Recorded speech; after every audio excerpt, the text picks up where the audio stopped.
What's up, viewers? Brian here at 3TR, and welcome to big episode 20 of the People's Questions. Now, I actually got quite a lot of questions from a lot of my top subscribers, so you guys are awesome. And to Timmy Primetime, I promised you a shout out because you got the question right as for what was my favorite scene in The Shining, and it was here's Johnny's scene. So everybody, I personally am going to recommend Timmy Primetime. As soon as he gets his channel up, I'm going to recommend all my subscribers to him because this guy is cool and he knows what he's talking about. And I don't know, maybe one day if I'm lucky, we could do a show together. Now, to get to you guys' questions. Quite interesting and kind of different, but let's get started. First one comes from Mr. Angry Retard, and he wants to know, what movie do I think doesn't get enough credit? Now, there's one movie in particular I had to think about before I picked this one out, that I don't think it gets enough credit, and I think it gets a lot more hate than actual love. And that is, my opinion, Terminator 3 Rise of the Machines. Now, I would just like to state this now, that I do have all the Terminator films. Now, I will say this. Overall, this is technically a better movie in terms of how it was filmed and certain other action scenes. Yes, however, there's one scene in this movie that kind of ruins it for me. As for Terminator 3, it's a better Terminator movie because it actually explains... Because here's the biggest problem that most people have had with Terminator 3 is that they think that it cancels out the whole purpose of Terminator 2. Terminator 3 was made to make sure that John Connor survived to fight in the future war. Because as many people have forgotten, that in one, Sarah Connor made some tapes to John before he was born, stating that... She was saying, should you send Kyle Reese back to the past to save me? If you don't, then you don't exist. So, to make things come full circle, this has to happen. The war has to happen, and John Connor needs to survive because he's on the run. So you need to find some Terminator to make sure and ensure he survives, and make sure he's with his wife. So, makes sense to me. So, that's why I really enjoyed Terminator 3. So, that's one movie I think is underrated and just does not get the credit it deserves because it fits perfectly after Terminator 2. Not nearly as good as 1 or 2, but definitely better than Salvation in terms of being a Terminator story.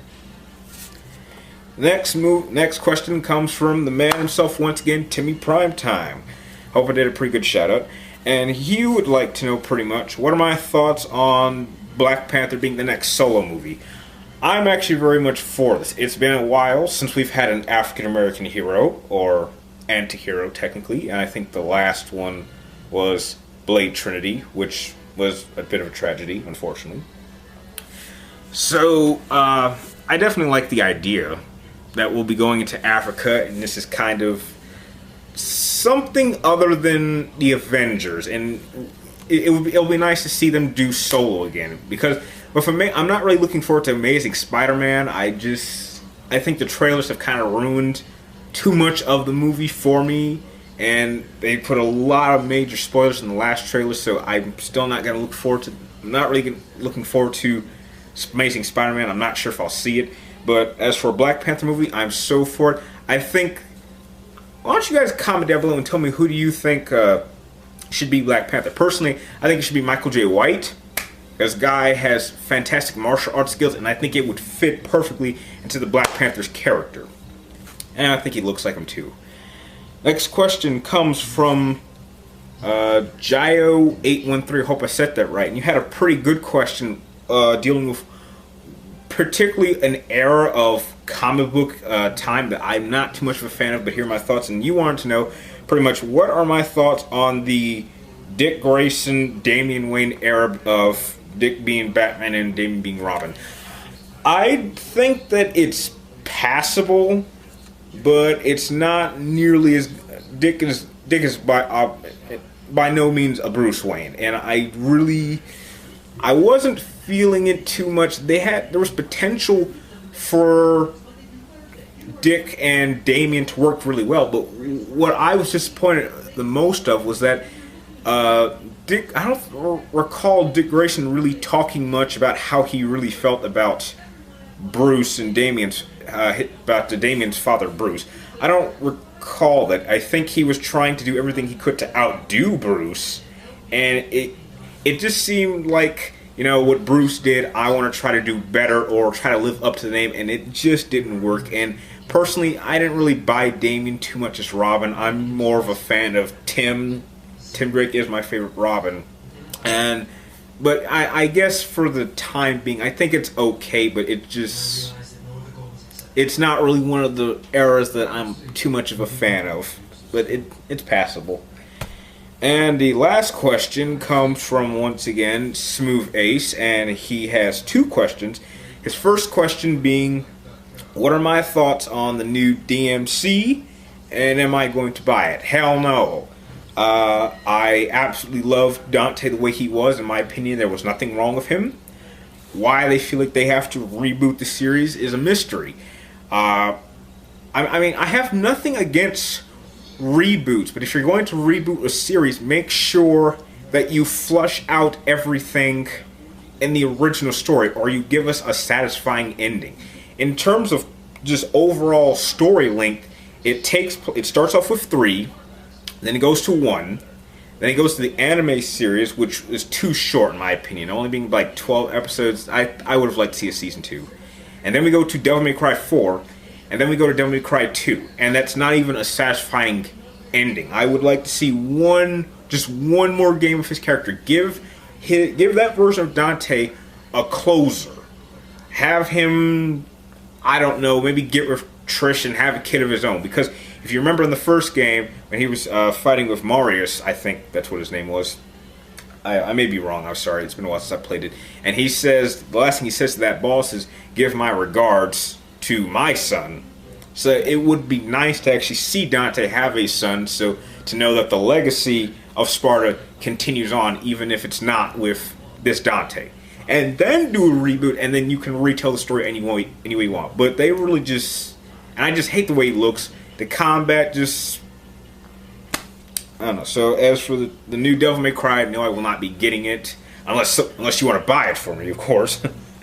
And last question of this episode is, quite simply, do I read comic books? And the answer is, yes, I do read comic books, but I really only like to read DC comic books, and I really only like to stick towards the storylines of Batman, Superman, and Wonder Woman. And I really like to get more into the Trinity, because the Trinity, DC Trinity, is by far my favorite just superhero team ever. I think it's better than the X-Men. I think it's damn sure a lot better than the Avengers. And I think it's even better than the Justice League, even though the Trinity is in the Justice League. But I don't know, if I had to take them out, those would be the Trinity would be by far just the one team I would go into. Marvel, however, the reason I don't really get too much into Marvel comics is they don't seem to have much. The characters of Marvel doesn't seem to change their characters enough. I mean, as many versions of Thor that they're about 95% the same, and I really have not seen too many different variations of each character in terms of like Iron Man and Captain America, especially Captain America.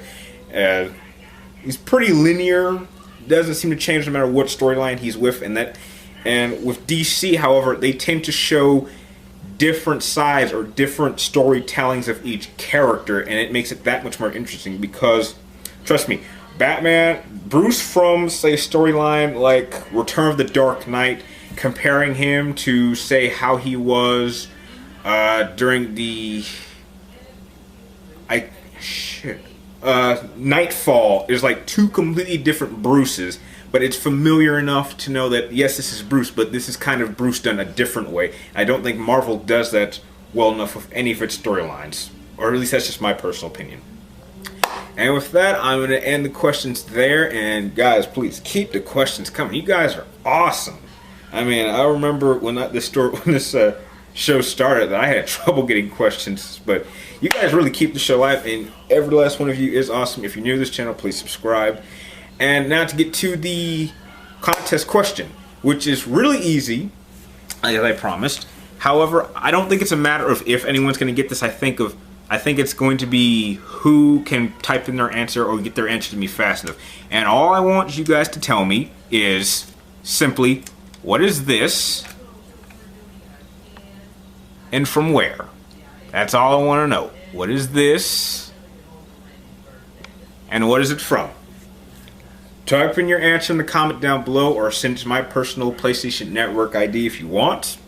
And with that, if you like this review, if you like this video, please like, comment down below, and subscribe up top to keep track of me. And please keep posting your questions.